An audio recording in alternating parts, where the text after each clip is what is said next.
還是你根本就停止不下來，做這樣的事情？這些事情就是對這些女孩子下藥，然後對她們進行強姦。2025年3月份，中國在英留學博士侵犯50多名女性，並拍低1000多部小電影，時長超過1660小時。英國警方稱呢個係近年來英國最惡劣嘅性犯罪，因為作案手段比較特殊，好多受害嘅女性可能到而家都唔知道自己曾經被佢侵犯過。呢個罪犯叫周振豪，今年28歲，廣東東莞人，爸爸係大企業裏面嘅大領導，而佢媽媽係一名小學教師，屋企有多套房產，家庭條件可謂十分富裕，係一個富二代。根據周振豪嘅讀書經歷，佢可能係一個學霸。佢曾經就讀於廣東工業大學國際教育學院。2017年9月喺北愛爾蘭貝爾斯法特女王大學留學，攻讀機械工程學士學位。2019年佢搬到倫敦，喺倫敦大學學院攻讀機械工程碩士學位，2年之後獲得碩士學位，然後佢繼續攻讀博士學位。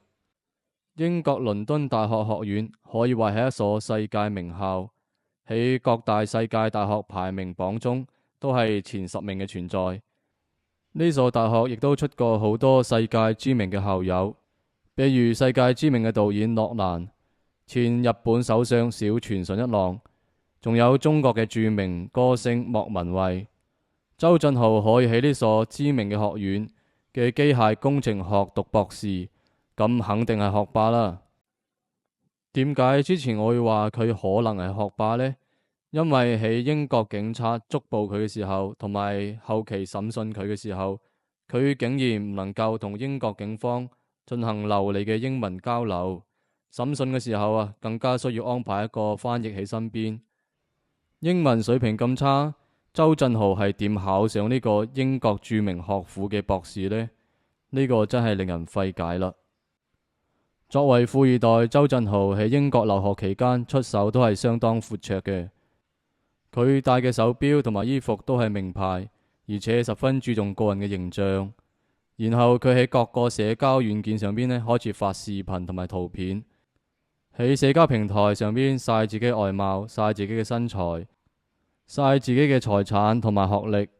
佢想打造一個優質富二代、學歷又高嘅博士人設。周振豪所租住嘅公寓亦都係當地比較好嘅，租金係4000英鎊，折合人民幣37000幾啊。點解會咁貴呢？因為佢位置好，裝修好，而更重要一點啊，係隔音好啊，有利於佢作案。2023年嘅11月份，一名華人女子嚟到倫敦警察局報案，聲稱自己被周振豪使用藥物之後侵犯。警方好快就注到呢個周振豪啦，並且呢暗中對佢進行調查。2024年嘅1月份，喺周振豪毫不知情嘅情況下，倫敦警方對佢嗰個4000英鎊嘅豪華公寓進行突擊搜查。警方先係發現咗二丁醇搖頭丸，仲有西天拉菲，亦即係偉哥。唔通呢個人魔係陽痿嘅？佢仲要食偉哥？呢3樣嘢都唔可以講明佢犯咗咩罪。不過接下嚟警方搜到七佛迷。七佛迷係廣泛應用於手術中嘅，係一種吸入式嘅麻藥，可以令患者喺手術過程中冇意識冇痛感。但係如果使用過量嘅話，可以令到患者血壓變低、惡心嘔吐，甚至仲可能會傷害肝功能。除咗呢啲藥物之外，警方好快喺屋內搜到4個隱藏式攝像頭。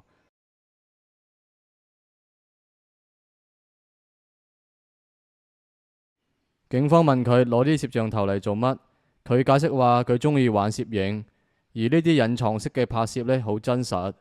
警方又檢查咗佢嘅個人電腦，喺電腦裏面發現咗1277個小視頻，總計時長1660個鐘。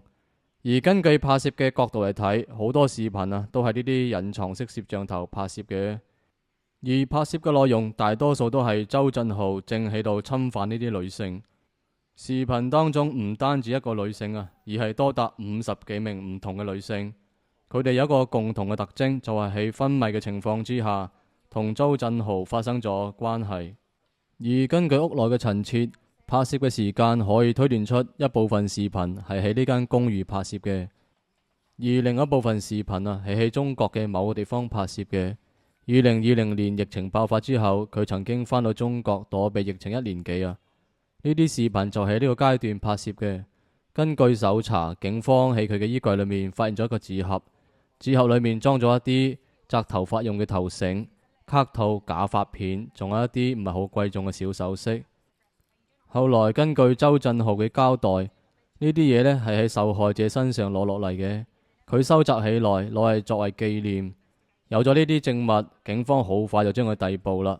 嚟到警局面對審訊，周振豪矢口否認，佢話佢冇侵犯非禮呢啲女性，佢話呢啲女性都係知道嘅，自願配合嘅。佢喺社交軟件上邊非常活躍，佢會同中意嘅女仔先喺線上邊傾偈，想要進一步發展嘅話呢，就將女仔約出嚟，食完飯睇完電影就去酒吧，然後再返屋企度發生關係。喺上床之前，佢會提出一啲小要求。佢話自己有拍攝視頻同埋迷姦嘅小癖好，希望呢啲女仔可以配合，而且呢，每個女仔都同意咗。面對迷姦嘅指控，周振豪呢對此依舊狡辯，話呢啲女仔為咗滿足佢變態嘅嗜好都係演出嚟嘅，並且呢啲女仔都係知情嘅。佢仲詳細咁講述咗佢同呢啲女仔發展嘅整個過程。就喺2022年嘅4月份，通過一款社交軟件，佢識咗一個女仔，然後兩人線下奔現，第一次見面就發生咗關係，而拍攝視頻嗰陣已經係第2次見面啦。當呢個女仔去到佢屋企嗰陣，佢哋好快就去到床上邊，而周振豪提出要求，希望上演迷姦嘅戲碼，而且希望佢可以演出中途醒返，然後拒絕同埋反抗嘅劇情。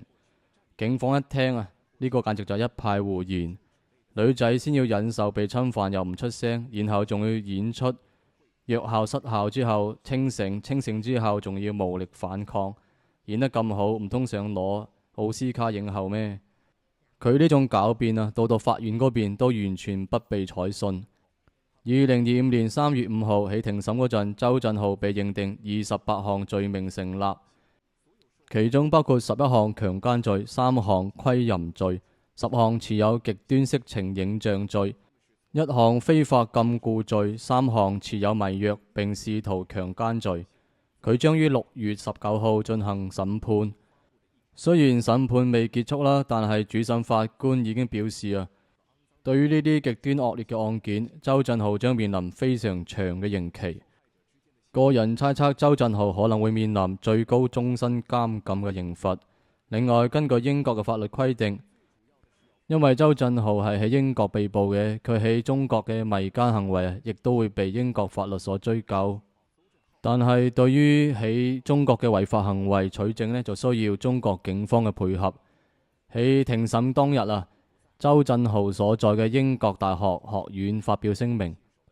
喺聲明度，佢哋譴責咗周振豪嘅犯罪行為，而且表示佢哋嘅心與受害者同在，並且對嗰啲挺身而出舉報罪行喺審判中作證嘅勇敢女性致敬。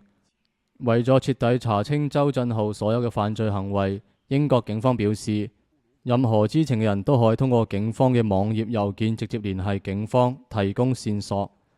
整個案件就告一段落啦。我哋要睇6月19號，到時候周振豪會唔會上訴？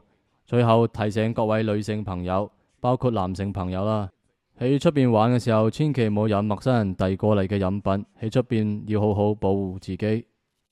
如果發現自己有可能被侵犯一定要第一時間報警，唔好俾壞人有任何逍遙法外嘅機會。